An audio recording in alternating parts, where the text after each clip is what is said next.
Good morning, good afternoon, good evening, colleagues, and welcome to this HESI+10 Global Forum, which is convened by the Higher Education Sustainability Initiative. My name is Ola Göransson. I'm with the Division for Sustainable Development Goals of the UN Department of Economic and Social Affairs. I will be facilitating this morning's opening segment. So we have a great agenda here today.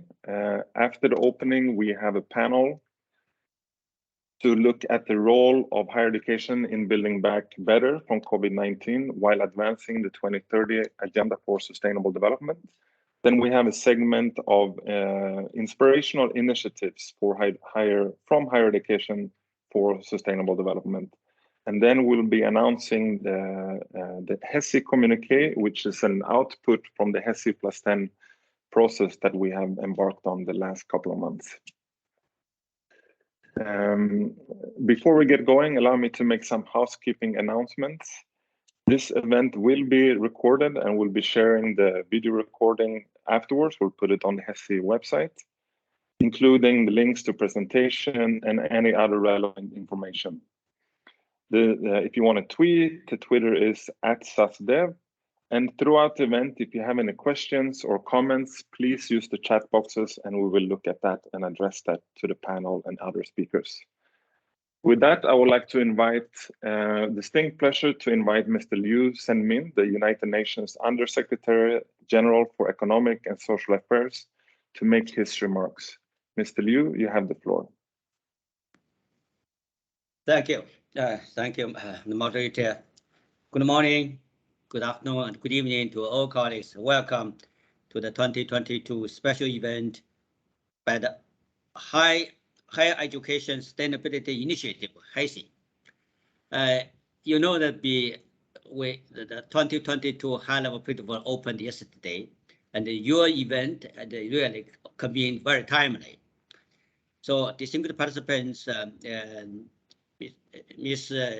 Giannini, Assistant Director General of UNESCO, dear colleagues, ladies and gentlemen.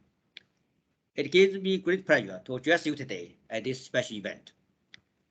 Today, we have a unique opportunity to explore the challenges and successes of the higher education community to support efforts to build back better from the COVID-19 pandemic,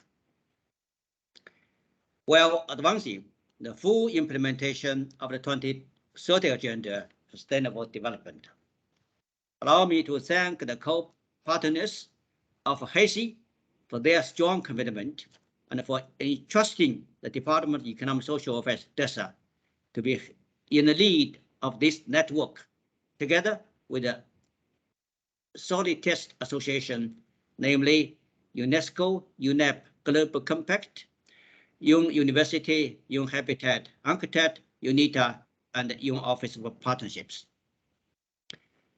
Colleagues, we're meeting in the midst of the annual session of the UN High-Level Political Forum on Sustainable Development, the central place for member states and stakeholders to review progress on the implementation of the SDGs, to learn from each other of successes and challenges faced, and build momentum for collective and individual individual actions.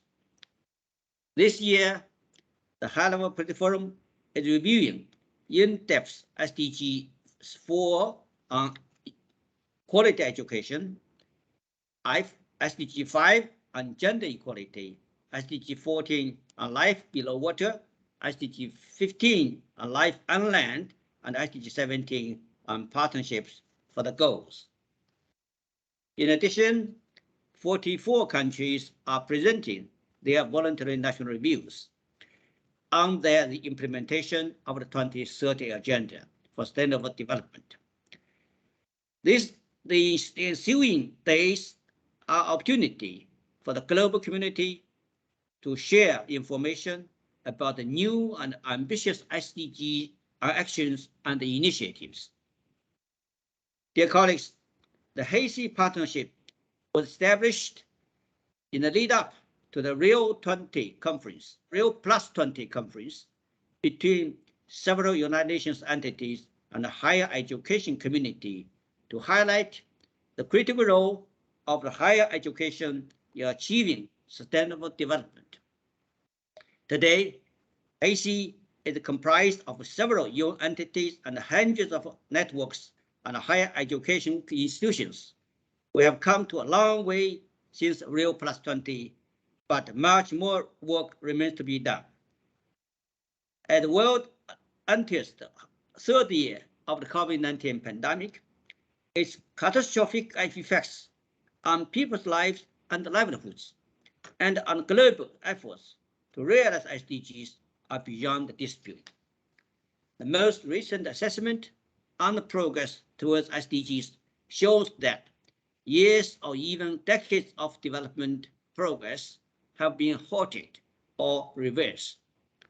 In 2021, the global economy started to rebound, with global output expanding by 5.5%.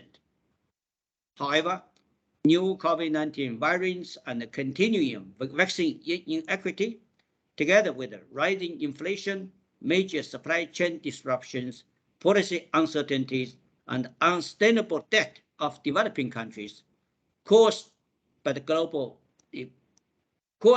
economy to again show slowdown at the end of 2021. So global projection of the economic growth for 2022 is very, very uncertain. I think in the beginning of the year, we projected for 4% growth. But last month, we adjusted to 3.1%. I think also whether we can maintain 3.1%, it also depends on the evolution of all the crises and all the situations. So multiple and interlinked global crises we are facing: the COVID-19 pandemic, the climate crisis, and the impacts of the conflict in Ukraine and elsewhere are putting the very viability of achieving SDGs by 2030 at great risk. Colleagues, ladies and gentlemen, today's event is an opportunity to shine light on the unwavering commitment by inspiring institutions and individuals to pursue the implementation of SDGs despite the many ongoing challenges. These include promoting green and sustainability careers through the Education for Green Jobs initiative, the great work of the rankings, ratings, and assessment action group to improve assessments of the performance of the higher education institutions to include contributions to the SDGs. The SDGs Publishers Compact work to build momentum for the wider population sector to include sustainability more broadly.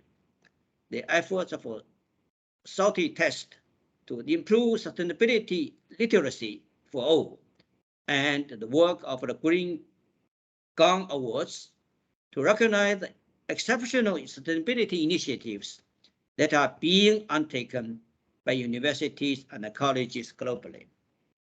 I'm also pleased to announce that we're establishing a new HESI action group on integrating SDGs into higher education as an advisory service to develop tools and guidance for integrating and mainstreaming the global goals into curriculum, research, and programs of higher education institutions by leveraging the broad HESI network of UN partners, universities, and other institutions of higher education. Colleagues, as the global community once again convenes at the high-level political forum this week, let us show the world the good work that is being done by so many inspiring actors.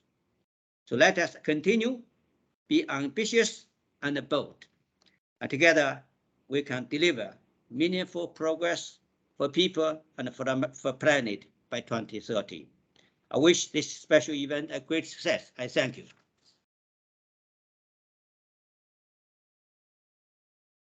Thank you very much, Mr. Liu, for those remarks and for those sobering reminders of the challenges ahead. Now I'd like to invite Ms. Stefania Giannini, Assistant Director General for Education UNESCO, to make her remarks. I hope the technical difficulties have been solved, so let's try it. Over to you, Ms. Giannini. Good morning, everybody. Can you hear me? Or loud and clear, thank you. But I don't think my camera is working, right? No. Can you see me or? We cannot see you. We can only hear you, I think. Yeah, I mean, I don't have the function of my camera working. So maybe you can manage that, or otherwise I can. It says it's enabled. Let me try to disable it and enable it again. Okay, now. Okay. Can you try now? I don't have the, how can I say, the function open. Button. Yeah, the bottom, yeah.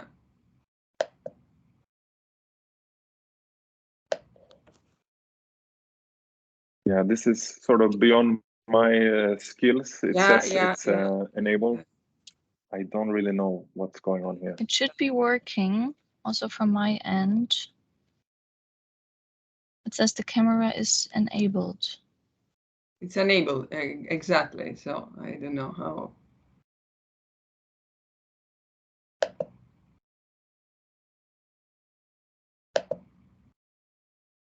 Let me disable and enable again one more time.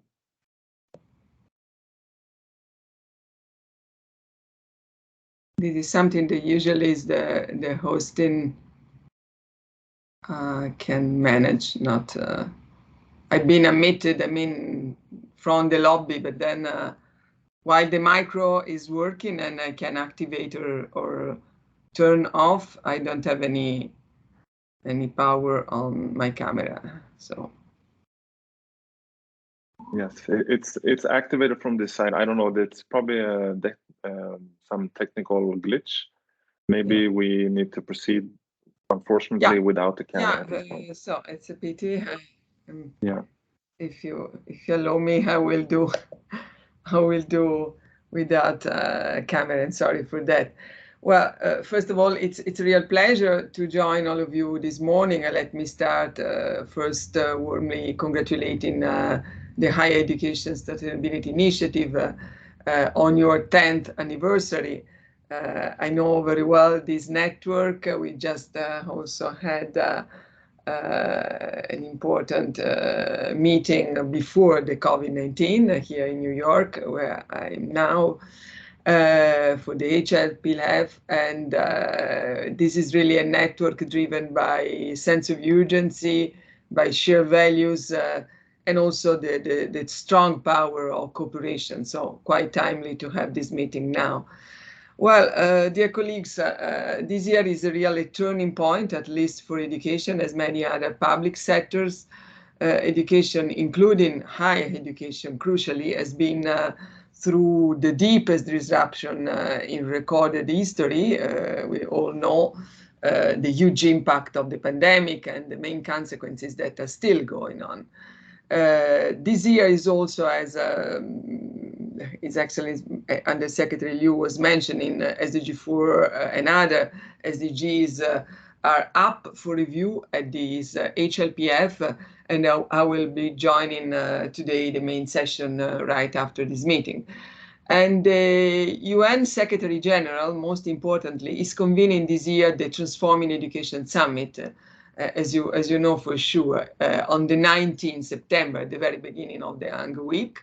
And this is the first major milestone from our common agenda leading up to the Summit of the Futures next year. So why this initiative? Why now?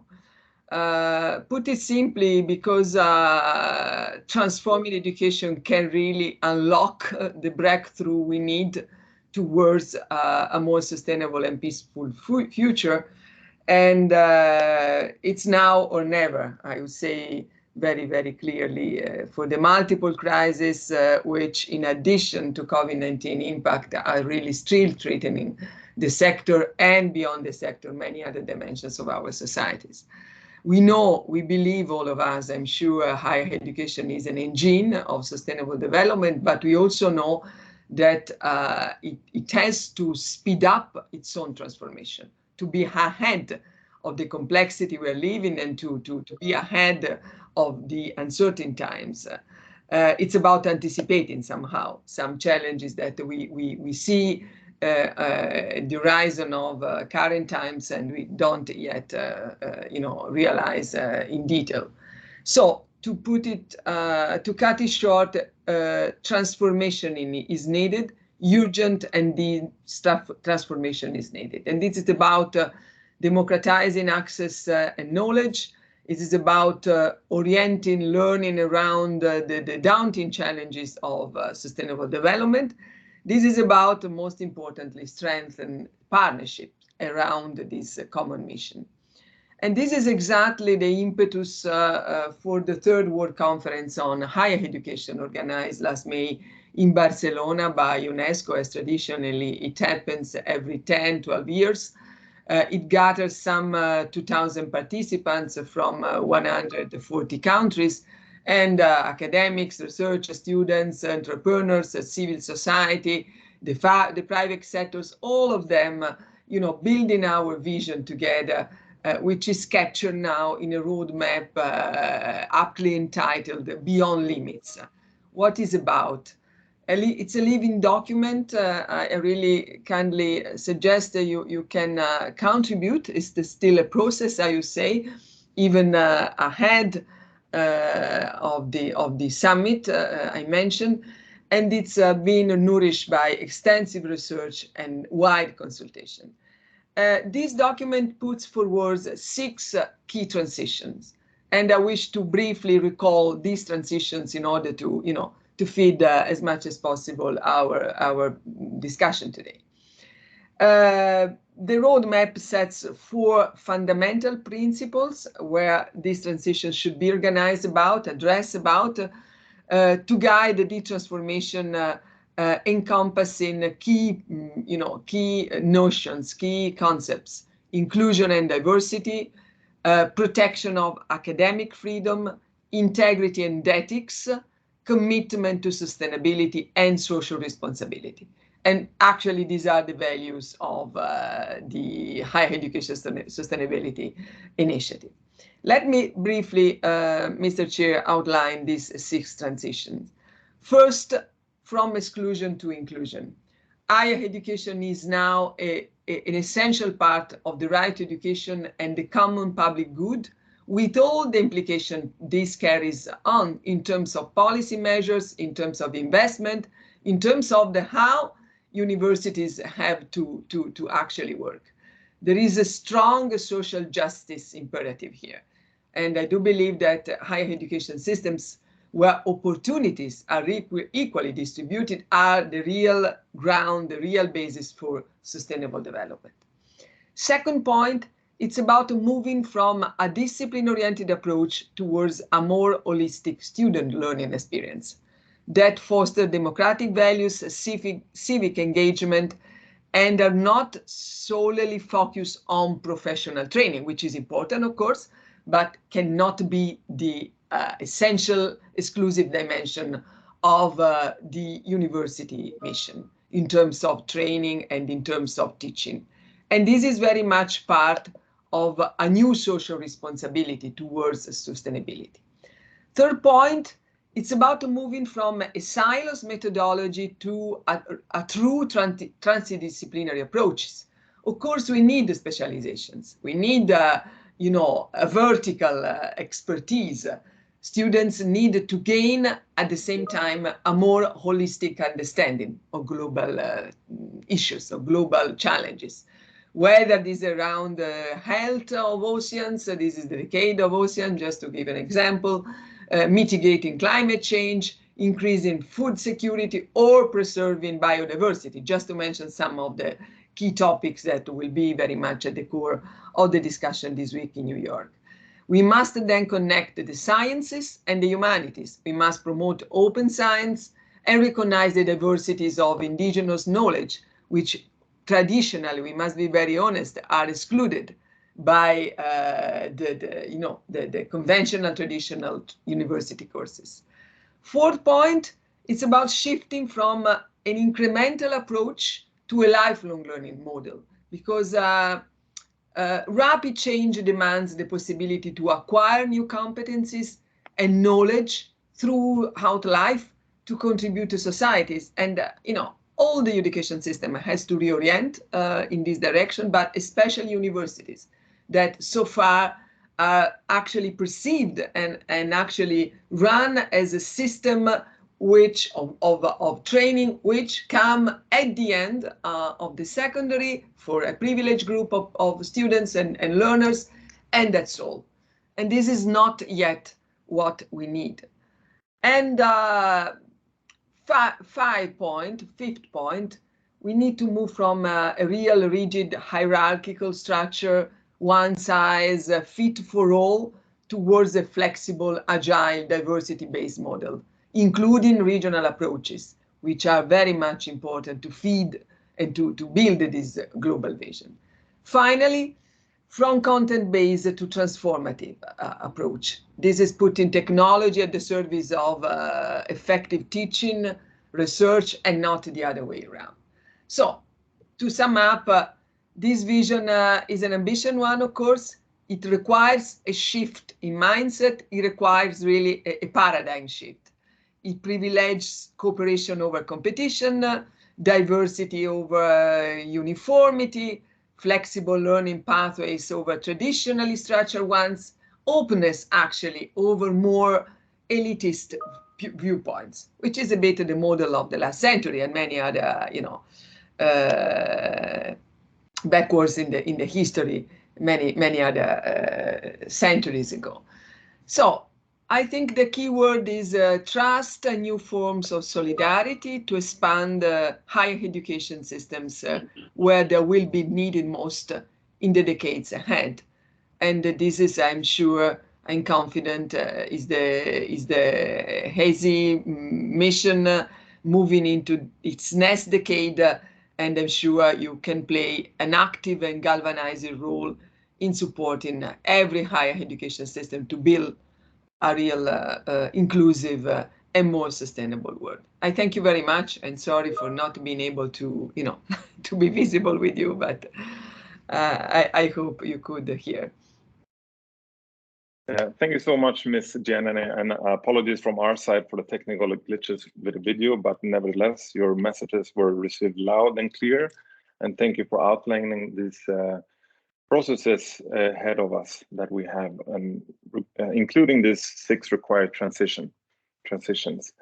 So this, ladies and gentlemen, concludes the opening segment of this forum, and I thank both speakers for their time and for their remarks. And now I'd like to hand over to the next segment of our event today, which is the panel, and I'll hand over to Sophie to facilitate this dialogue. Over to you, Sophie, and thank you so much. Thank you so much, Ola. And it's a great pleasure to be here with all of you today for this panel discussion on the role of higher education in building back better from the pandemic while advancing on the 2030 agenda. Today, I find myself surrounded by 8 brilliant speakers from all across the globe, and I'm really, really looking forward to hear your perspectives. COVID-19 is still around all of us, and it's shaping many of the contexts we're moving in. And we perceive it in a different way than 2 years ago. For many people and institutions, the focus is moving from threat to actual opportunity to build back better. And we seem to live in an age where a lot needs to become possible as soon as possible. In particular, when we consider all the challenges we face regarding sustainability.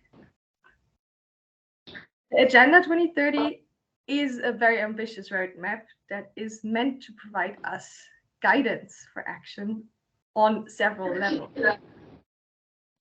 As we move we might want to take this moment right now, after 2 years of pandemic, to ask ourselves if we're actually heading in the right direction, if we can leverage the momentum as well.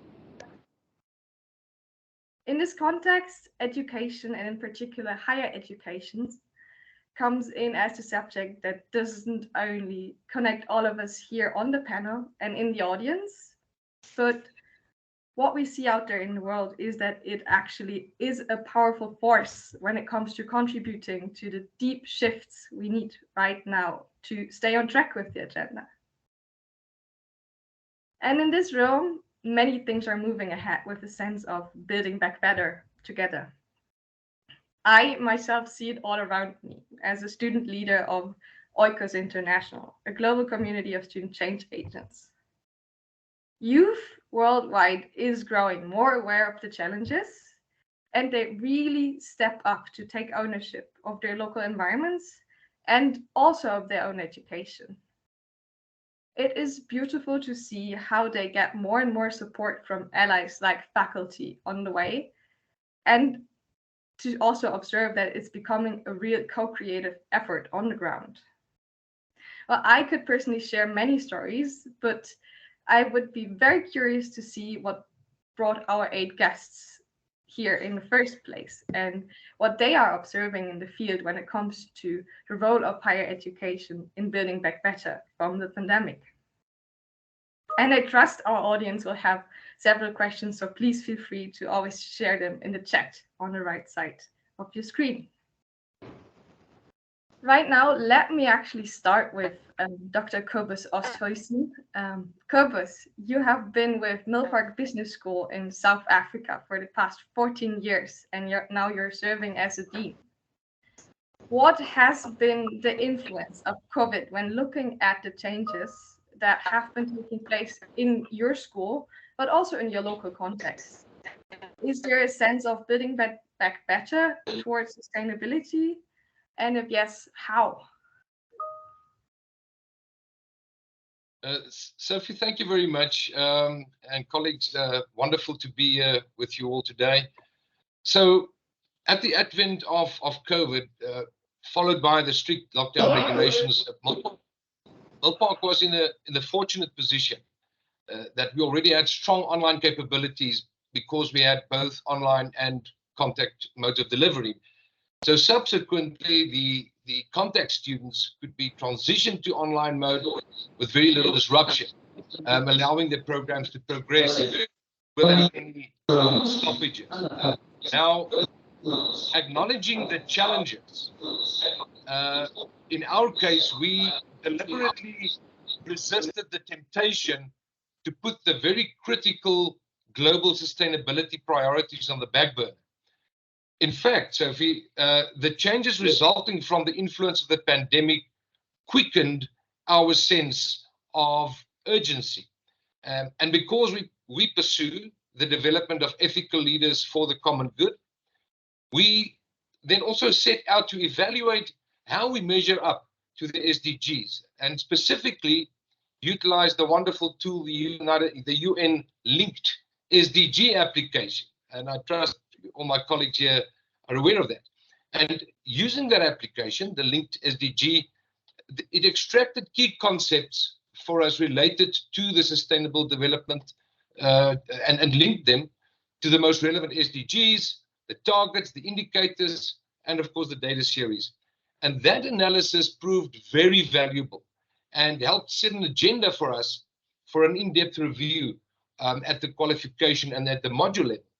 So in addition to that, specifically our social responsibility and environmental management module on our MBA, which we thought would be adversely affected by the lockdown restrictions, as it is a very immersive learning experience, nonetheless still pushed ahead, utilizing the technology to engage with charities, non-profit organizations, social ventures, and the like, with ultimately students then presenting their projects to panels online.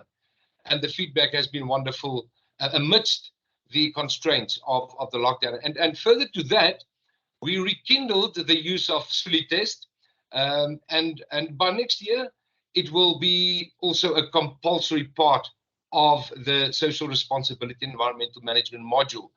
And finally, another initiative was that we established a collaboration with Globe Ethics, with whom we presented a course as well called Corporate Social Responsibility and Sustainable Development. And we contributed also to an annual publication that is expected to go in print in August of this year. So finally, Sophie, the changes that have been taking place in the school, in our school and our local context, have actually assisted us in a way, if I may say so, build back better towards sustainability. Thank you so much, Sophie. A lot of movement, Kobus. Thank you so much for sharing. Let me also introduce you to Hanna-Lena Pesonen. Hanna, you're the Dean of School of Business and Economics at Jyväskylä University in Finland. How did the pandemic interrupt your agenda, and what were major shifts you see when looking back? Thank you, Sophie. In our case, well, just as we heard from Kobus as well, when the campus as well as the whole society has been more or less closed for the past 2 years, I think the main impact, of course, was in the fact of people being isolated, even if we have been able to work virtually online. But the fact that we have lost all the mobility, we've lost many international students. We've lost actually all the exchange students from the past 2 years. Our researchers have not been able to move around. In addition to all the virtual modes, we have seen impact in the well-being of our students, not being able to socialize with their peers, the other students.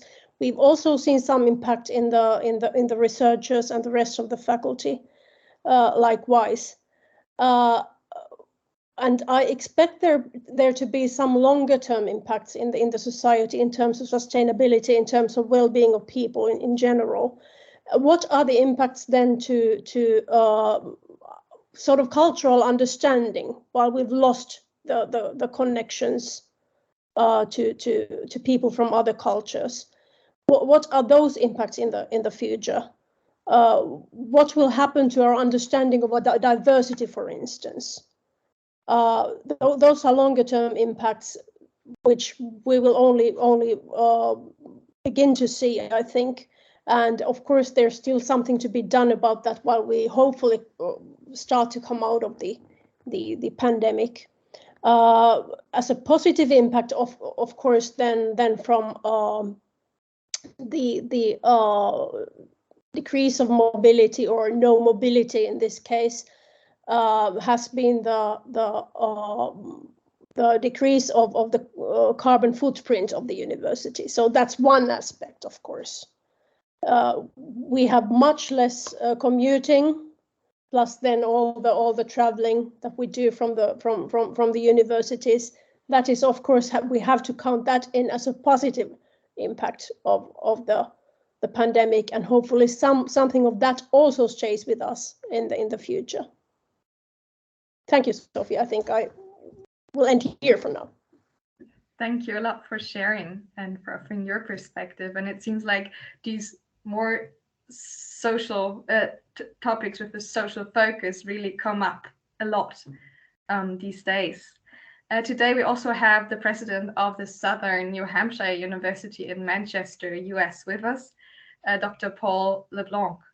Welcome, Paul. The SNHU is one of, if not the largest university in the US, and you are known to put social justice actually on the top of your agenda. Well, looking at the current developments in the United States over the past weeks, how is your role shifting right now? What role would you like to take, and what are your next steps on the mission toward more social justice? Thank you for the question, Sophie. It's a pleasure to be with you all. So we have always been very dedicated and focused on underserved populations within the U.S. I often say we serve the 45% of Americans who say they would struggle to come up with even $400 for an unexpected car repair or medical expense. In that, we saw them terribly impacted by the pandemic. Our low-income learners were the most displaced. We saw 1.4 million learners drop out of the American higher education system. And I think there are a couple of things that we now are much more focused on. So one is shorter term credentials that are stackable and are on a pathway to a degree, but don't require a student to take 2 or 4 years, which is a real luxury. It's a reflection of privilege for people to be able to do that. So when we can offer 6 and 9 month programs that get people into better jobs, that pay them significantly better, that's life transforming. I don't think we can talk about social justice if it isn't on a platform of economic justice. So we're very focused on creating those opportunities. However, the sort of crisis in the democracy that we've seen play out over the last couple of weeks has really led us to start thinking more about the singular focus on economic opportunity to say, what does it mean to be a citizen? What does it mean to be right thinking in a country that's in a sort of crisis right now? And I think that extends to all of us who are in leadership roles as well. So while your question, I think, often brings us to questions of academic design and students and delivery, I think my colleagues and I across the US are having conversations about how do we use our voice. So, for example, when our Supreme Court voted to overturn reproductive rights for women across the country, we immediately issued a statement saying, because our employers are everywhere in the US, we're quite large, as you said, that we will pay all of the travel costs associated with getting access to reproductive rights. And we made a very public stance about that. And we get criticism for it, including from some of my employees. We have 10,000 employees, so we have the full range of political and ethical views on this question. But I think it's important for us to all speak up and to be a powerful voice.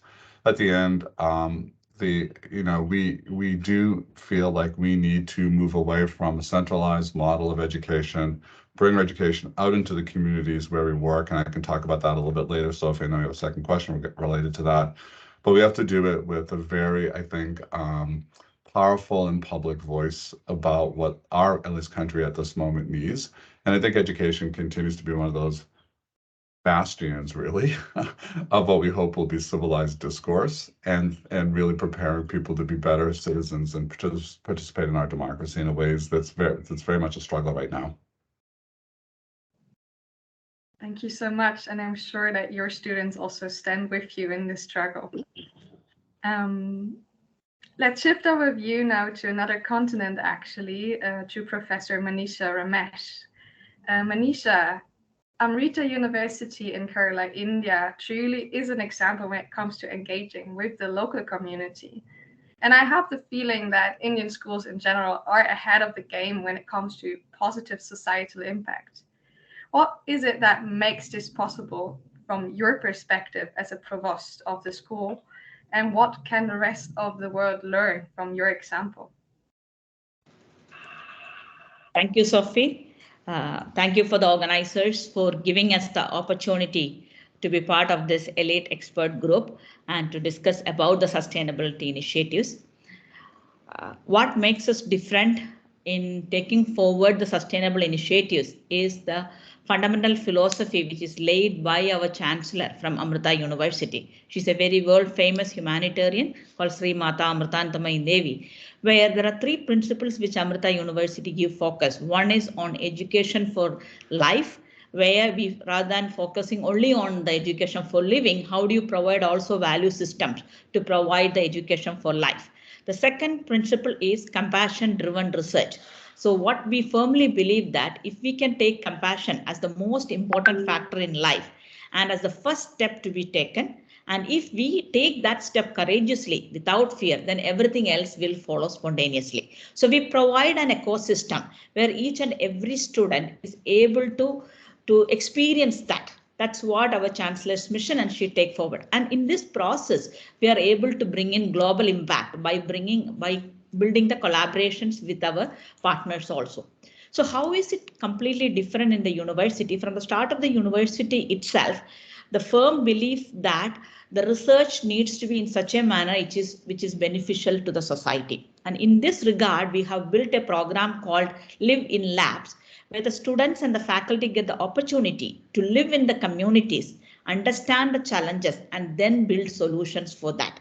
So what is happening here is you get an experience of being in the village, working with them and co-develop the solution.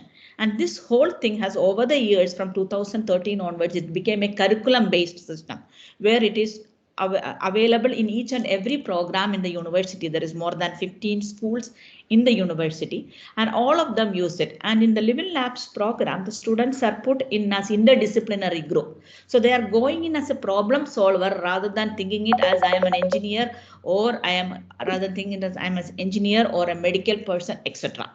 So this is a unique opportunity where they start exchanging their ideas. The peer-to-peer learning will happen. The problem-based learning will happen, the experiential learning will happen, and that helped us to take it forward this one. And how this can be taken on a scaled manner, one of the major requirements for any university to take forward is majorly with respect to bringing in interdisciplinary research to the curriculum, where you allow an ecosystem where the different disciplines can work together and work with respect to what the community needs, because that gives them motivation, that gives them to lead forward, and it gives a completely different perspective to take forward. And if we are able to do that, we will be able to transform compassion from a mere word into the path of action, and that will help us to solve 90% of the world's humanitarian problems. And this is what our Chancellor has put it as a mandate for the university, and even the evaluation of the faculty have one part looking into how much they have contributed into the society. That is how that whole change in the system is brought in, and that is helping us to move forward. Beautiful. So it really starts with a deep shift in value and then allowing actually your students, youth, to go out and be in touch with the real life out there. Wonderful. Well, I would like to zoom out a little bit more right now and move to another level, to Dr. Romila Mohit. Romila, you are a commissioner at the Commission for Higher Education in Mauritius, and you have an inspiring background when it comes to higher education and the environment. Tell us, what is currently happening at the Commission when it comes to building back from COVID, and how did the agenda change for the better of people and planet?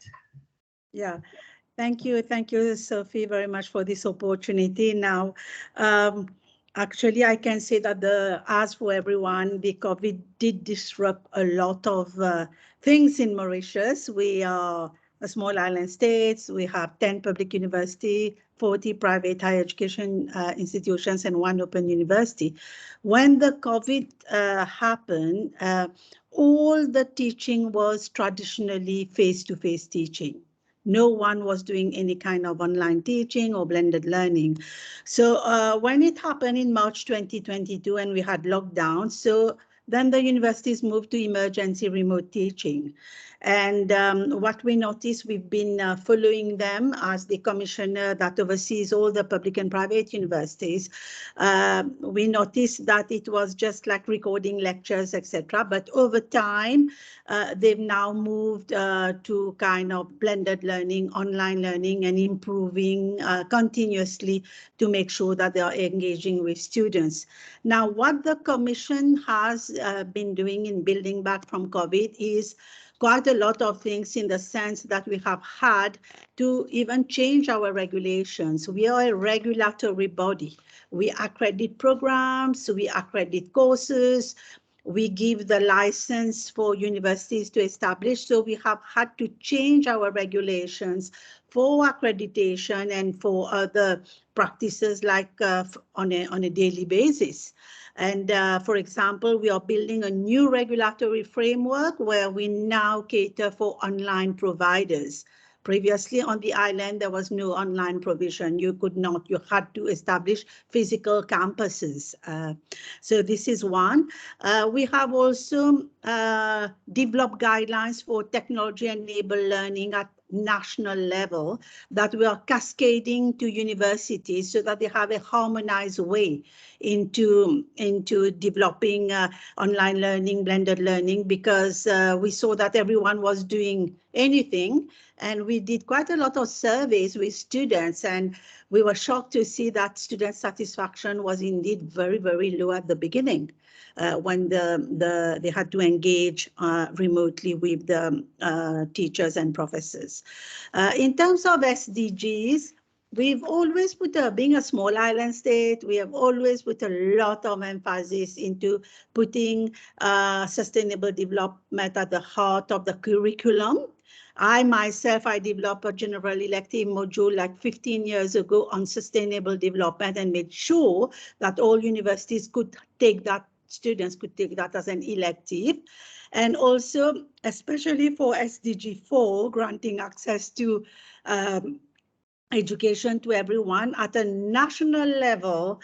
In 2019, we have granted free tertiary education to all students. So we had free primary, free secondary, so now we have granted free tertiary education. So all this does help into ensuring a bit of sustainability, because now more students get to university. Our gross tertiary enrollment rate is 45%, the highest in Africa, on the African continent. And I hope that with all that we are putting in place, that we do try to make things better, as you said, for the people and the planet. Thank you. A truly inspiring example. Thank you so much for sharing, Ramila. Thank you. I would also like to introduce our audience to Dr. Steven de Hees, the Dean of Antwerp Management School, which is a part of the University of Antwerp in Belgium. Steven, as a professor of digital strategy and governance, you have a very inspiring background in the field of digitization and information technology, two topics that, as many of our speakers already touched upon, definitely took a main role over the past 2 years. When you look at the wider field of higher education, have we been making use of the full potential of a virtual learning experience? And what have schools learned? What do they still have to catch up with? Thank you, Sophie, and thank you for inviting me to this esteemed panel. Well, in terms of your question, I think as the previous speakers also addressed, I think we all agree that we have gone through a steep learning curve. We have learned a lot together and collectively in embracing technology, virtual learning in the ways we were doing things. And as many times, a crisis always comes with an opportunity. I think this also has been an opportunity for many of our staff and faculty members to really now embrace deeply, together with our students, virtual learning formats. But at the same time, I think we are not there yet. And I also think we have to change the rationale or the argumentation. I don't think it's about the technology or about the virtual learning as such. I think the question we have to ask ourselves as business schools, in order to play our role in society, the key question is, how can we create impactful learning journeys, impactful towards positive impact in society at the level of an individual, the team, an organization, and society at large. And I'm confident, together with my colleagues and fellows here in this call, that technology and digital is a key capability and enabler for that. But I think we still have to walk a long way through that, towards that journey. And coming back to also the opening address, and if I look at the strategy of Antwerp Management School and how we are looking towards 2030, I think virtual can really help us in strengthening the way we develop skills for the future in terms of the global, the critical and sustainable mindset. Digital can really help us in embracing better multidisciplinary approaches and systemic thinking in the way we teach. Digital can certainly help us in inventing new ideas, concepts, and models towards lifelong learning. It's certainly, there's certainly a big potential there. And finally, it also enables us to work better in ecosystems and partners with business schools and with other business and corporate partners as well. So from that angle, I would say the best is yet to come, to embrace digital and virtual towards really realizing a positive impact on society. Thank you, Sophie. Thank you, Steven. I'm looking forward to that. Let's move to yet another continent today. Warm welcome to Dr. Patricia Stewart. Patricia, you have been involved in many different networks and initiatives over the past years. Just to mention the UN Prime or the Comité Editorial 360. At the moment, you're the vice president at Lima University in Peru. Can you tell us one story of outstanding development from the past 2 years that shows that we are moving in the right direction? Morning, Sophie. Good morning, everyone. It's great to be here. Well, as you say, I've been participating in the promotion of the principles of responsible education in management, and it started like 4 years ago as a part of the Faculty of Business and Economics. We started arranging all aims and objectives of every undergrad course in my school to enable to develop skills that help produce professionals that organizations and society needs in the country, Peru. Then I get involved in the chapter of Latin American and Caribbean Prime, and we organize a regional meeting in my university. So I think this work impacted in the vision, mission, and values of the Universidad de Lima, and it helped changing the model, the educational model, and focus in sustainability policy. Now it established a clear commitment to achieve the UN Sdg Sustainable Development Goal through all our 12 programs, and we think we're helping our country to be more corporate responsible. We have a very strong compromise now. We have created a sustainability center, which is working with different groups. I think it's the best achievement I've made when I became vice president with the president, Dr. Oscar Quesada. We created this center, and now our students, our staff is working to help with projects that are focused on alleviate poverty. Our country is a third world country. We were very and I think my country was the number one with deaths because our health system was not prepared. And our students that belong to private nonprofit university, they did a lot of our own students, giving them access to internet, computers, and I think we're still working to help underprivileged people who are living around us. And I think our faculty is hoping to develop more of the SDGs. For example, now I'm involved very hard in helping girls and women to start a STEM career, a STEM program, and also focus on develop something very difficult in a Latin American country, which is very focused on masculinity, is to help to empower women and also diversity in university. And I think it will be a dream I hope to achieve in a couple of years, because we also launch an ethics plan, and I think we are helping to promote citizenship and ethical skills. So I think it's a successful story to have this sustainability center, and also we are looking for helping our city and our country to achieve more SDGs. Thank you, Sophie. Thank you so much for sharing, and congratulations to the progress. Let me introduce you also to our last speaker of today, or the last member of the panel. It's an honor to have Ali Oni with us, the director at the John D. Gerhardt Center for Philanthropy, Civic Engagement, and Responsible Business at the University of Cairo. Ali, one of your main topics is civic engagement. How is the Arab region, and in particular the higher education system, evolving when it comes to taking responsibility and taking part in the changes we need on a societal level? Okay, first I'm with the American University in Cairo, not Cairo University. Now let me tell you what we're trying to do at the Gerhardt Center for Philanthropy Civic Engagement, and that's going to give you a little bit of an idea. We're trying to sort of reposition the community-based learning. The current focus we think right now is on the pedagogy, or is on the learning.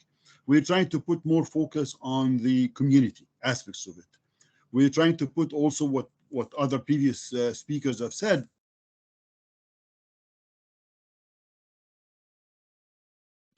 Education in most developing countries is elitist, is exclusive, not inclusive.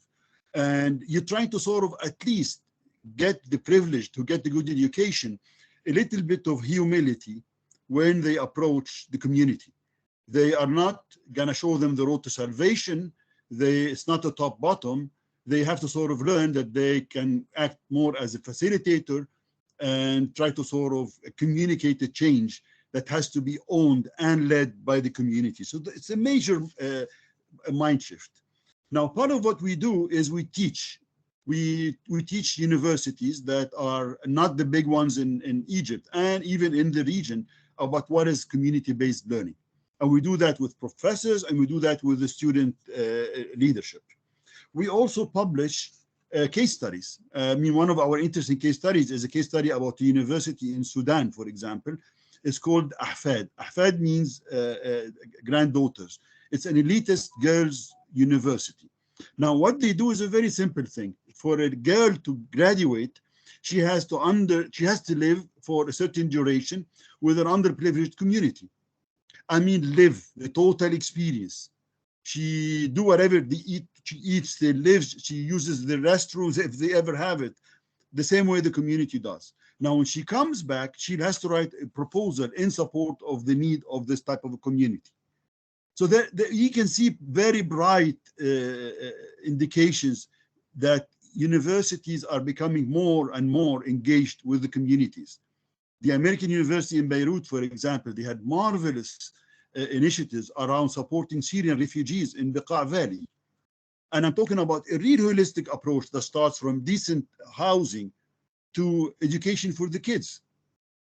So there are interesting approaches that helps to sort of mitigate the polarization, the divide we see across us that was actually magnified by the COVID-19.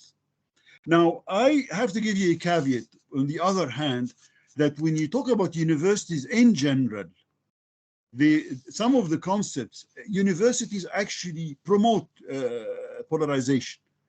And I'll give you a few examples. And this is not just my saying. I mean, it's shared across. Universities aim to search for student talents. Their purpose is not learning for all. This is very much like you are searching for gold medalists. Your aim is not to spread sports across community. I'll give you another example to sort of to tell you what I mean. When you look at innovation, even the definition of innovation for us, we rarely talk about grassroots innovation. We rarely talk about frugal innovation. For us, innovation tends to be digital, tends to be elitist, tends to be a type of innovation that you will get a patent out of it. This is very elitist. This is very exclusive, not inclusive. And this has to change. I mean, at least for us, what we're trying to do is that the few privileged who get a better education, we try to tell them that education comes with a responsibility towards society. And you're not doing this because as a charity. This is really part of your liability. This is part of your responsibility. I'll stop it here, and I have much more things to say, but I think I'll stop here. Thank you. Thank you so much for your insights and also for the passion you're sharing it with. It really fuels something in myself. And And I am seeing that there's also many questions in the chat actually coming up. So I'm just going to pick some topics here and try to wrap them together in some more questions to the panel. And one of the topics that is standing out here for me is the topic of assessments and also accreditation frameworks, right? How do we look at our progress in general? What do we focus on? And looking out into the world at the moment, there are new and different ways when it comes to how we track and trace our impact, right? And how we present ourselves to the world, to our potential new students. Hannah, I know that you have been using the positive impact rating as a new tool to also integrate the students' perspective into this challenge for the past 2 years now. What was one of your biggest learnings from the report of the positive impact rating, and what surprised you when integrating the perspective of students? Thank you, Sophie. Yes, we've been part of the positive impact rating for 2 years now, as you said. And last year, when we participated for the first time, actually the main sort of finding for us was that, well, our students, first of all, they do appreciate a lot what we are doing for sustainability. But still, they don't seem to be aware of everything we actually do in our research, in societal collaboration. So what the faculty is doing besides or outside the classroom. So that was something what we've tried to do, sort of improve in the past year. Now the second round of the positive impact rating, we still saw the very same phenomenon. What I find very encouraging is really the fact that the students appreciate the sustainability content of our studies, the specialized programs that we do have, and they are still asking for more. So that sort of gives us the spirit and motivation to go forward and continue on this very path.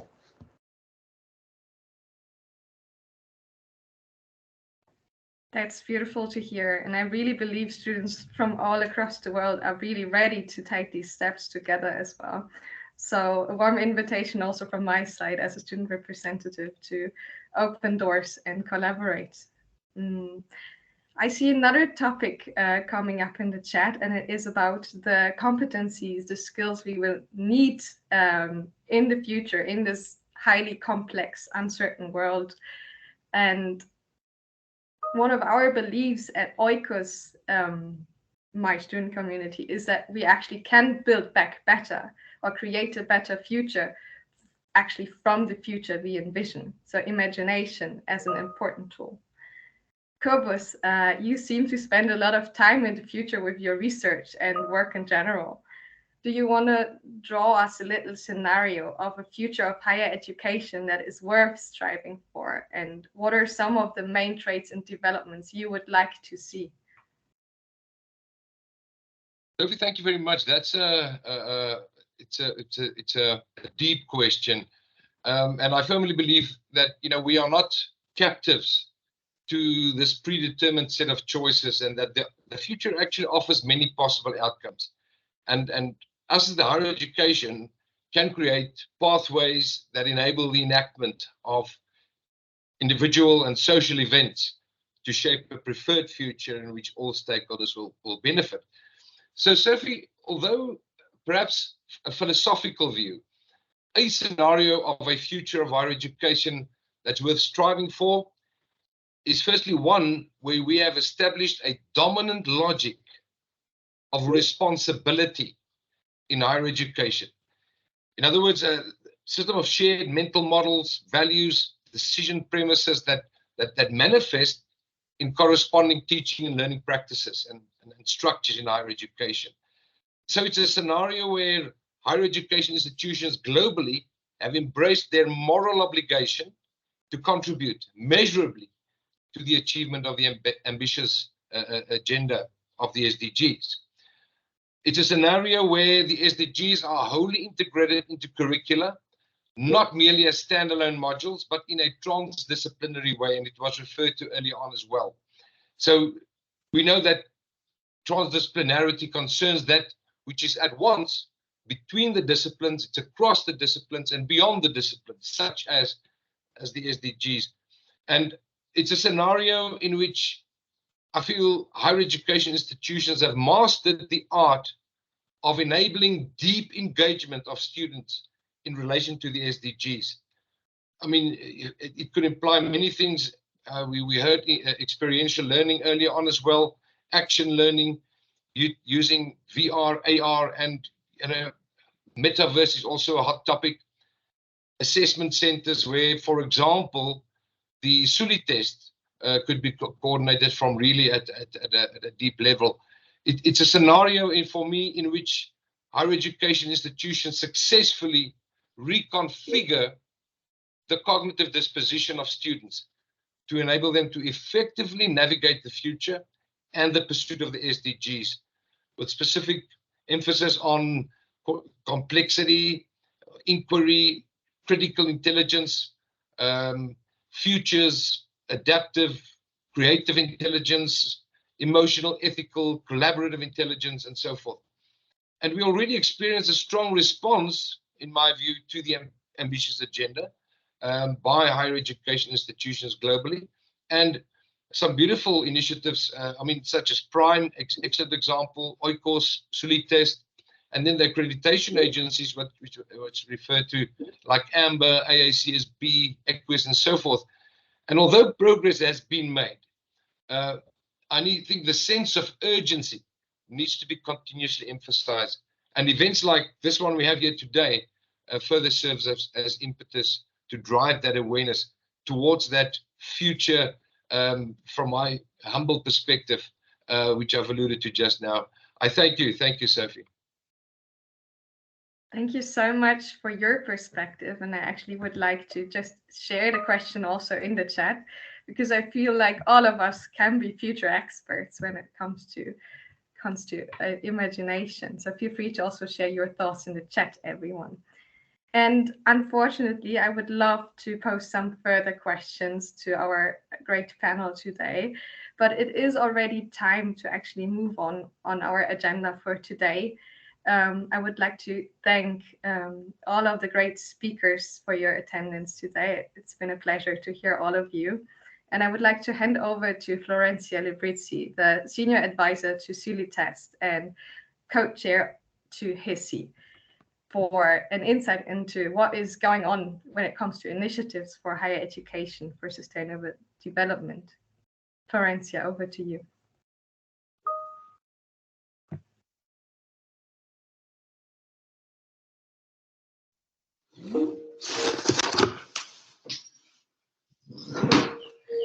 Hello, everyone. Can you hear me well? Perfect. So thank you, Sophie, for that and for that great panel. We will now discuss some of the future initiatives and HESI initiatives with another group of remarkable panelists. So at HESI, sorry for that, there's some technical issues today, apparently across the board. So at HESI, we have been, over time in the last 10 years,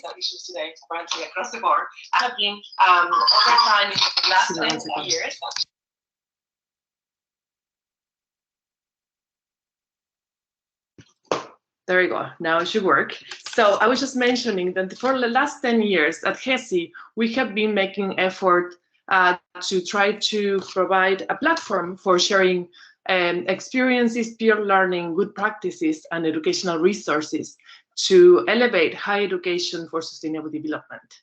For the last 3 years, we have been also making efforts to bring together multi-stakeholder, different actors in the space to try to leverage tipping points for positive system change, trying to take advantage of those places where we can make a significant change together and elevate the floor and really be able to provide several changes systemically that we wouldn't be able to do individually or as an organization, but rather in a collective multi-stakeholder approach. So it is my pleasure today to introduce you to the people that you have here in the screen.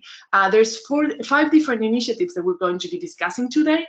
3 of them actually are feature initiative by HESI, which are the Sdg Accord and the International Green Gown Awards. For that, we're going to hear from Fiona Goodwin, who is the Deputy CEO of the Alliance. And then we're also going to hear about the Solites from JC Carteron, who is the president and co-founder of Solites and senior advisor of HESI.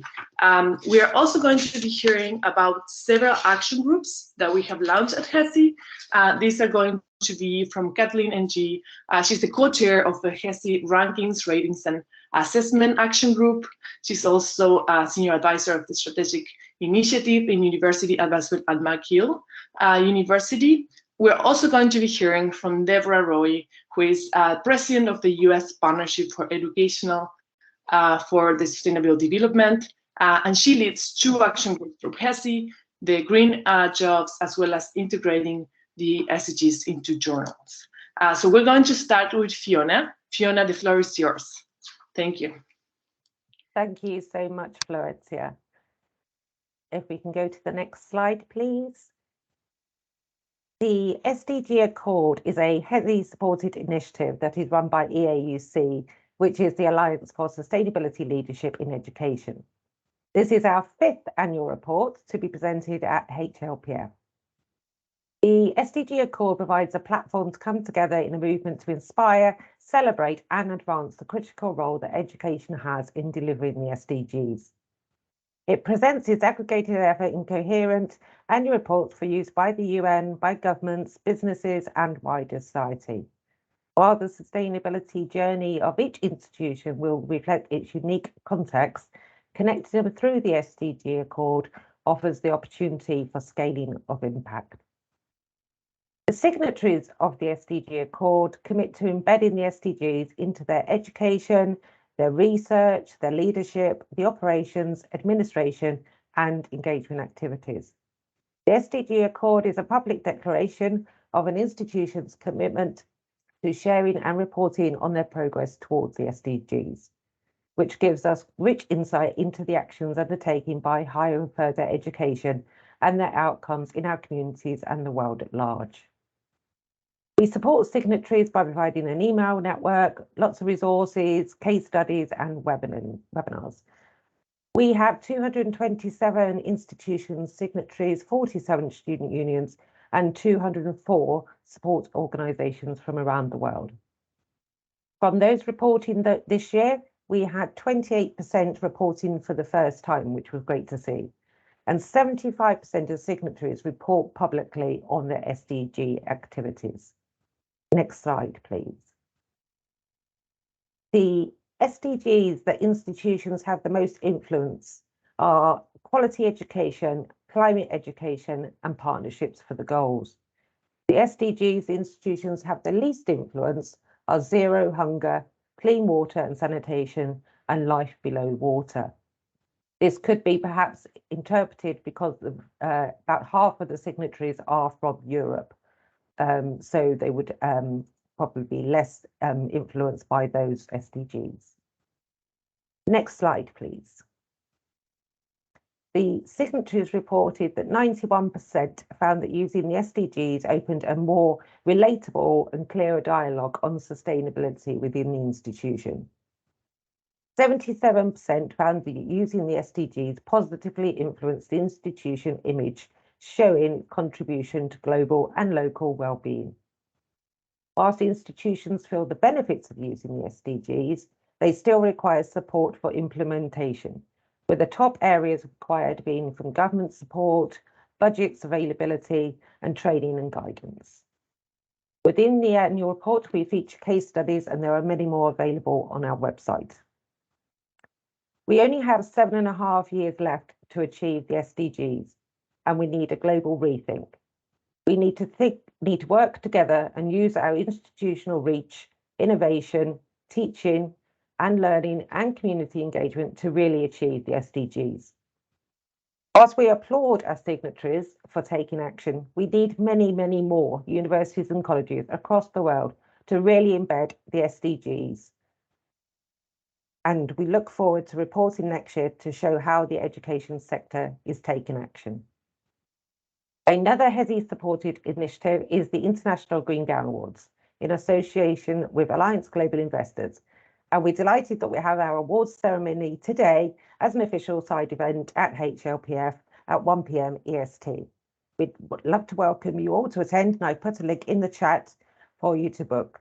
We've got a total of 56 finalists from 19 countries across the world that are taking exceptional sustainability initiatives at the world's universities and colleges, which are encouraging the next generation to take action on sustainability. I look forward to seeing you there. Thank you, and I'll hand back to Florencia. Thank you so much, Fiona, and we applaud those efforts, and we hope that everyone will join this great celebration later today. And now I'd like to pass it on to Kath. I think you're there. The floor is yours, and we look forward to hearing from you. Hi, everyone. My name is Kathleen. My pronouns are she and her, from beautiful Montreal, Quebec, Canada, from the traditional territories of the Anishinaabe and the Haudenosaunee peoples. So just speaking a bit about ratings, rankings, and assessments, I think it's been a big bugbear for a lot of higher education institutions for a long time. And we started seeing a whole bunch of ratings, rankings, and assessment agencies start thinking about sustainability in their tools a while ago. And I think by working together, we have tried to engage with the ratings, rankings, and assessment organizations to kind of make things better. So next slide. So HESI. HESI is building on the work that was begun by the Northeast Sustainability Consortium on open letter that was written to rating, ranking, and assessment organizations years ago, basically saying we appreciate what we're trying to do, but here are the criteria by which we wanted to engage. And in 2019, HESI acknowledged again that ratings, rankings, and assessment organizations were trying to do a good thing, but I think we needed to have some guidance on how to do things properly. So we compiled a multi-stakeholder group of ratings, rankings organizations, of networks of higher education representatives across the world to try and put together a few guidelines at a very high level for creators of assessments, for higher education institutions participating in assessments, as well as for the readers of assessments to try and make things better. And all these guidelines are available for free on the HESI website, and the link is there. I encourage you to take a look, depending on who you are. And we wanted to make sure that these documents were not just sitting on the shelf, because we had spent so much time invested into making these documents useful. So what we did was we had the HESI co-chair send an invitation to leading ratings, rankings, and assessment organizations around the world and invited them to commit to implementing the HESI guidelines on ratings, rankings, and assessments. And we are very, very happy that we had 10 organizations that are now signed up. We had an inaugural roundtable that kicked off last October. Next slide. It was conceived as a safe space, so we can have open, transparent collaboration amongst peers.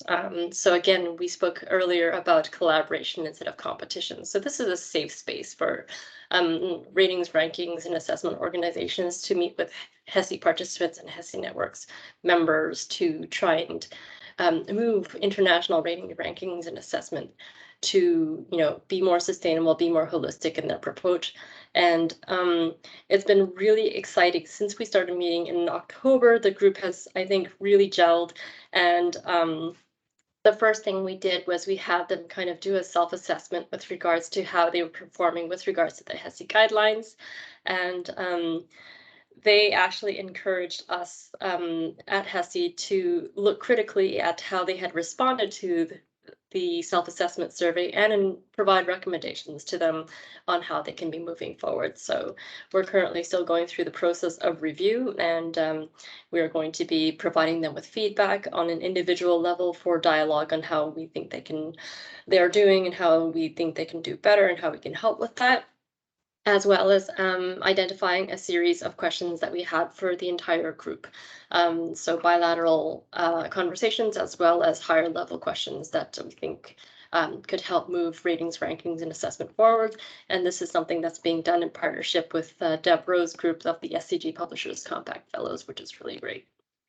The group is also engaged in knowledge exchange. So as you know, they're bringing new assessments online, really working together on how they are doing things and how they can do better. There's a working group currently on common standards for reporting for SDG 13, which is really interesting that they had proposed themselves. We're trying to engage with additional stakeholders. So we had talked about common challenges that we're facing, and the HESI approach is not trying to duplicate what's already been done. We're trying to fill in the gaps. We're trying to complement each other, and how we can do things together in the areas where we need to work together and not do things on our own. So we're working with additional stakeholders, UNESCO is a member of HESI, and we're engaging with UNESCO, for example, on how we can include this and other initiatives in the Transforming Education Summit that's going to be coming up and the UNESCO roadmap. Working with other networks that potentially have outcomes, indicators, measurements, performance assessments that we currently don't know that much about.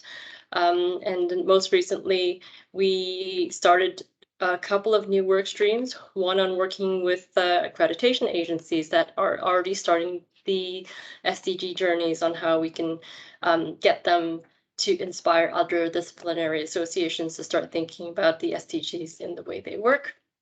And also looking into, starting a new working group on outcomes. SDGs, we've all talked about how complex they are. They're not singular things. And instead of trying to create proxies for indicators and assessments, what are the outcomes that we're really looking for? And again, where we don't have a data set for assessment of universities' contributions, how can we work together to establish what are the outcomes we're trying to achieve, and how can we get the data to allow ratings, rankings, and assessments organizations start tracking that, instead of trying to create some kind of weird proxy from the data that we do have, but is not at all necessarily the outcome that we're trying to achieve. So all of this work is really exciting. And, the information on, the roundtable members and the working group are on the HESI website. So very exciting, and looking forward to what's going to be coming up in the future. Thank you so much, Kath. And you can see these are really living examples of the collaboration, the multi-stakeholder approach, the no replication and duplication, but rather really building on each other for system change to really move the needle on where it's needed. So with that, another 2 examples now with Deborah. Deborah, over to you. Thank you. And in order to have equity here, I think we're going to run just a few minutes over, because I want to make sure that JC has time as well, and you can talk about the piece that we've written for everyone. So HESI has an action group. It's called Education for Green Jobs. It actually should be called Education and Actions for Green Jobs. It started with a global guidance document that I wrote with staff at the United Nations Environment Program, UNEP-YEA, because when I went to look for information on how do we integrate education for green jobs into what we do in higher education, it was spread all over and hard to find. And so we spent a lot of time putting it together in one global guidance document. There's 80 resources. You will get great benefit from taking a look at it. The links are going into the chat. And we found after writing it that we couldn't just have a guidance document. We had to convene people so they could collaborate together and get it done. So we convened first the educators by collaborating with the International Association of Universities. Then we convened the employers. We did a first focus on the clean energy employers and worked with REN 21 and the trade associations for renewables. And there were lots of organizations that contributed to this document. So take a look at all of the UN agencies, the World Bank and others that contributed to this global guidance document, which is now turned into an initiative on green jobs and into this action group for HESI. So what is it we're actually doing? Well, we're solving a problem. The green economy employers are very busy. They are implementing the climate solutions we need. And as a species, we have procrastinated on this. We have, as you know, literally 8 years left to reduce greenhouse gases by 50% to try to take our last shot at stabilizing the climate, and they need our help. And those of us in higher ed, we know that our internship systems, our job placement systems, our career advising systems, and our curricular updates are not yet up to speed on what we need to be doing to educate for green jobs and connecting to the job placement. So what we have now are a series of solution summits that we are doing, and you are all invited. And the solution summits have the following outcomes: that we are improving curricula by upgrading it and focus skills. And it's not just the technician jobs and the engineering jobs. There's all sorts of jobs that are needed to build that green economy, to improve our career guidance, to improve recruiting students and existing employees into the fields of the green economy, and to improve our systems for job placement. So that means engaging not just the faculty and the students, but the staff and the career advisors and the career centers and our advisory committees and our employer groups, and showing how to do that. And then we're also aligning our research better, so it's more useful. It's better aligned to climate and the other SDGs, so that we can truly build a sustainable future. So that's what we're doing at the Solution Summits, being attended by all those groups I mentioned, plus also policymakers and big decision makers in multiple sectors of society. And because of our work, we received a gift. Actually, it's interesting. The gift was given by multiple UN agencies to the youth. And the youth turned to us and said, you know, we think you need this platform where you can collaborate. It's called the Green Learning Network. Thanks to Change the Chamber Lobby for Climate for handing it to us so we can use it. And in the chat, where the links have been put in by youth from Change the Chamber, thank you, Amber, thank you, Ellie, for your work on this. You'll find the links to sign up for the Green Jobs Initiative, the guidance document, access the Solution Summits invitations and the community, and the Green Learning Network. So please take some time to be a part of this and share it with others, because this is systemic change. We have all sorts of knowledge items, and we just have ways of, let's talk about the barriers and get over them so we can get this done. Now I'm going to change topics to another action group that we do at HESI. It's called the SDG Publishers Compact Fellows. This action group came out of a collaboration between the International Publishers Association. These are the ones who publish textbooks, they publish journals, they publish practitioner items, and they came together with the UN Publications Office to create an SDG Publishers Compact to inspire action. And over 200 publishers have signed up since it was launched.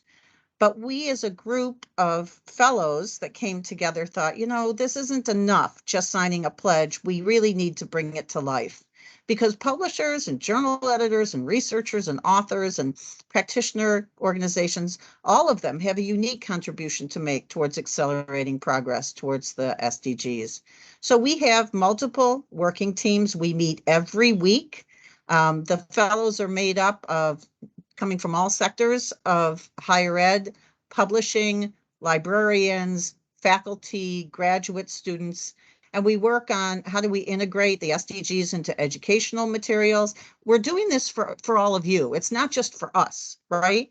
And so you can come and help enhance it, but also use it. We're also very focused on connecting academic researchers and practitioners. We really want the research agenda in academia to be informed by what the practitioners are saying we need to get to the SDGs.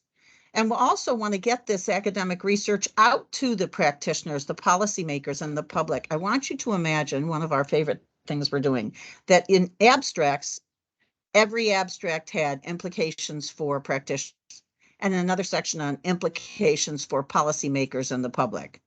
You know, we have this firewall. A lot of people can't afford these journals, but if it's in the abstract, those implications, that's a game changer. That's what we look for. We look for systemic change and also changing the culture. So we have created a series of tip sheets, and take a look at them. It's key actions that you can take in your role.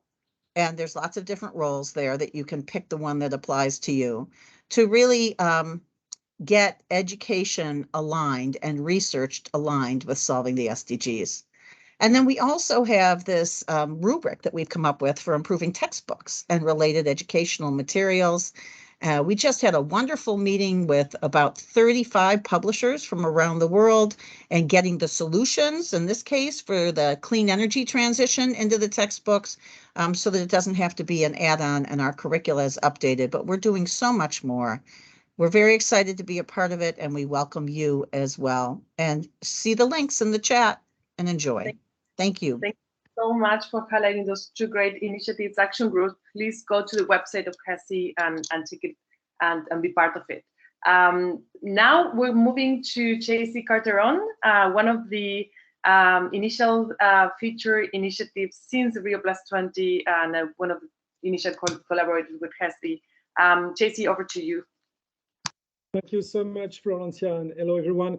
So most of you are probably familiar with Sdg test, and some of you may even be using our awareness tool already. So I'm not going to give you a whole presentation again, but in a word, Sdg's mission is to measure and improve what we call sustainability literacy, meaning the knowledge, the skills, and the mindset that anyone should have in order to build a sustainable future. So next slide. So the problem, please, sorry. The problem we want to solve is quite simple. So everybody is shouting loud and clear that we must ensure that all decision makers everywhere in the world, they should be fully aware of the different challenges that humanity is facing before making any decision which can potentially impact our life on Earth.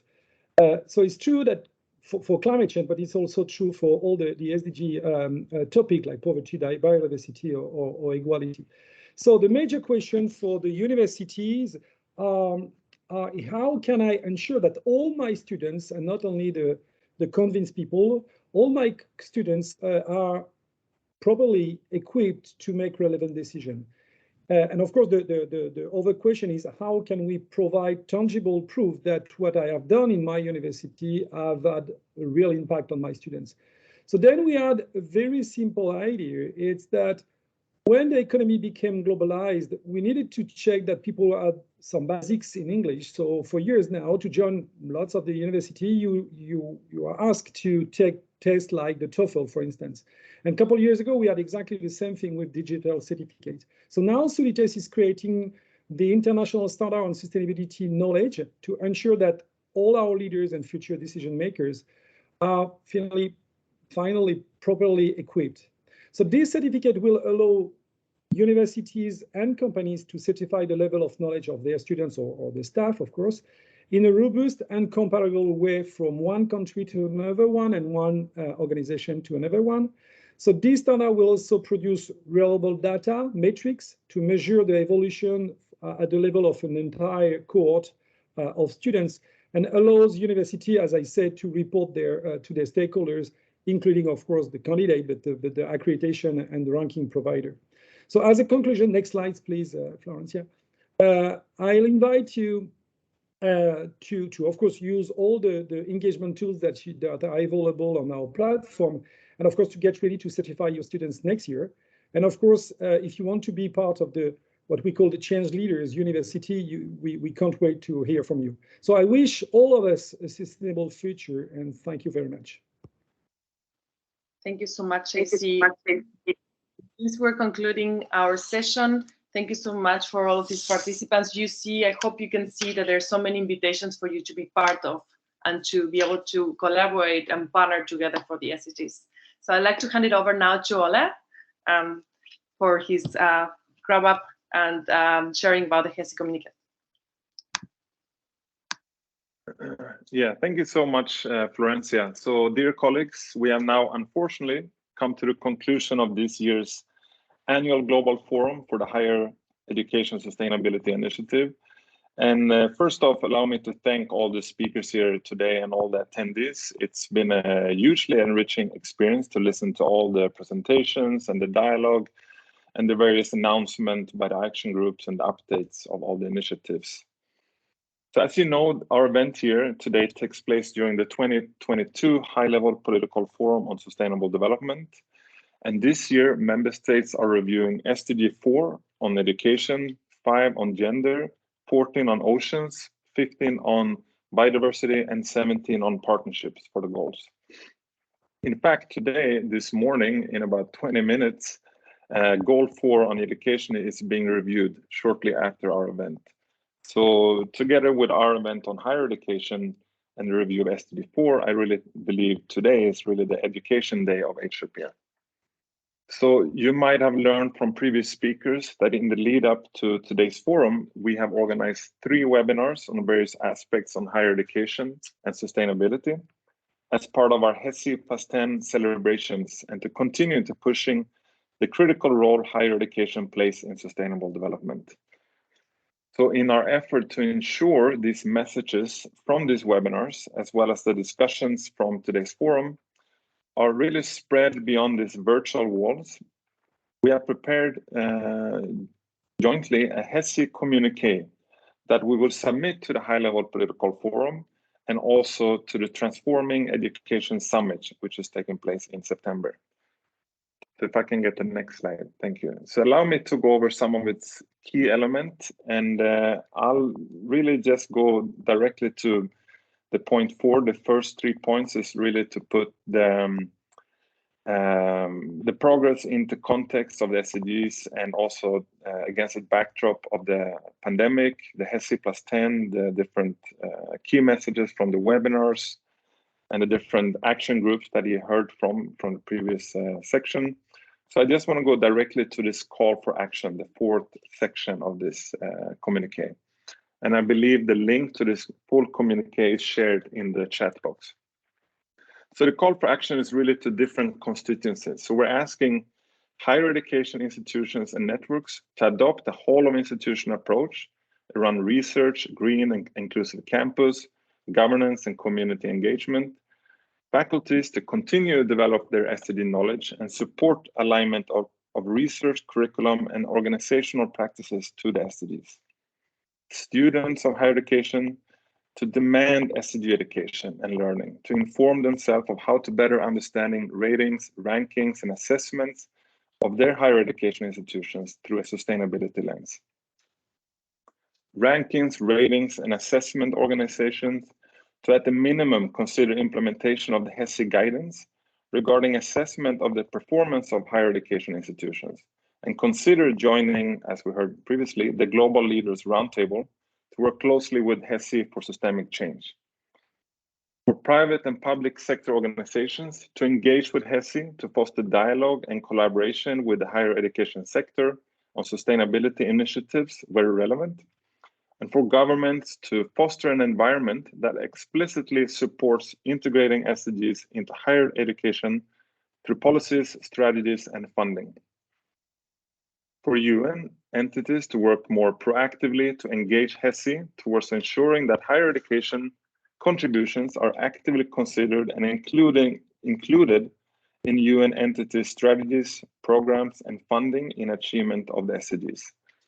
And finally, all relevant stakeholders involved in higher education to continue to engage in appropriate national as well as international frameworks, such as the Higher Education Sustainability Initiative, to share their experience and report regularly on progress and challenges. So we invite all of you to read and spread this communique to your constituents, send it to your friends, your colleagues, your supervisor, your dean, president, your minister, and your president of your country. So with that, I would really like to thank you for your attention and wish you a great rest of the week. Thank you so much. The meeting is adjourned.